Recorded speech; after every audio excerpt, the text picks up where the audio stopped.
గత కొన్ని రోజుల నుండి బీఆర్ఎస్ పార్టీకి సంబంధించిన ఎమ్మెల్యేలు వరుసగా కాంగ్రెస్ పార్టీలో చేరుతున్నారు. పార్టీ నేతలంతా వరుసగా బీఆర్ఎస్ పార్టీ నుండి వెళ్తుండడంతో బీఆర్ఎస్ పార్టీ టెన్షన్ పడుతుంది.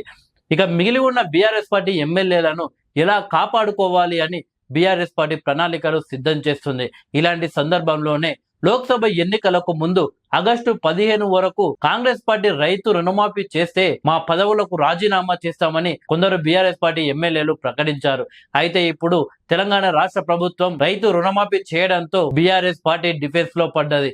కొన్ని రోజుల పాటు కాంగ్రెస్ పై ఎలాంటి విమర్శలు చేయకుండా సైలెంట్ గా ఉండాలి అని కొందరు బీఆర్ఎస్ పార్టీ నాయకులు అనుకుంటున్నారు. రైతు రుణమాఫీ చేయక ముందు బీఆర్ఎస్ నుండి చాలా మంది ఎమ్మెల్యేలు కాంగ్రెస్ పార్టీలో చేరారు.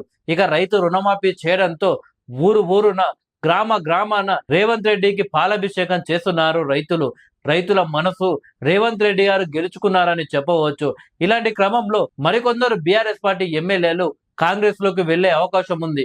ఎందుకంటే విద్యార్థులు రైతులు ఎవరి వైపైతే బలంగా ఉంటారో వాళ్ళే ఎన్నికల్లో గెలిచే అవకాశాలు ఉంటాయి.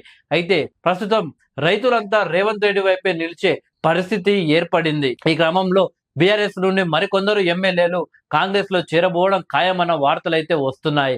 ఈ క్రమంలో కాంగ్రెస్ పార్టీ మాజీ ఎంపీ అయిన మధు యశ్కి గౌడ్ ఒక యూట్యూబ్ ఛానల్ కి ఇచ్చిన ఇంటర్వ్యూలో సంచలన వ్యాఖ్యలు చేశారు. ప్రస్తుత ఎల్బీ నగర్ ఎమ్మెల్యే అయిన సుధీర్ రెడ్డి కాంగ్రెస్ పార్టీలో చేరితే మీ పరిస్థితి ఏంది అని యాంకర్ అడగగా సుధీర్ రెడ్డి సంచలన వ్యాఖ్యలు చేశారు. ఇంకా 4 సంవత్సరాలు దానికి సమయం ఉంది. అప్పటి వరకు వివిధ ఈక్వేషన్స్ తో ఎవరికి టికెట్ ఇవ్వాలి అని అప్పుడు నిర్ణయిస్తారు. ఇప్పటి వరకు బీఆర్ఎస్ నుండి కాంగ్రెస్ లో చేరిన కొందరు ఎమ్మెల్యేలకు అడ్డు పరిస్థితి ఉండబోతుంది అని మధు యాష్కి గౌడ్ చెప్పడం జరిగింది. వాళ్ళు చాలా ఇబ్బందులు ఎదుర్కొనే అవకాశాలు అయితే ఉన్నట్లు ఆయన చెప్పడం జరిగింది. కాంగ్రెస్ పార్టీకి సర్వేలు చేస్తే ఒక వ్యక్తి నాకు ముందే చెప్పాడు, ఎల్బీ నగర్ లో కష్టం సార్ అని ఆయన అన్నట్లే జరిగింది.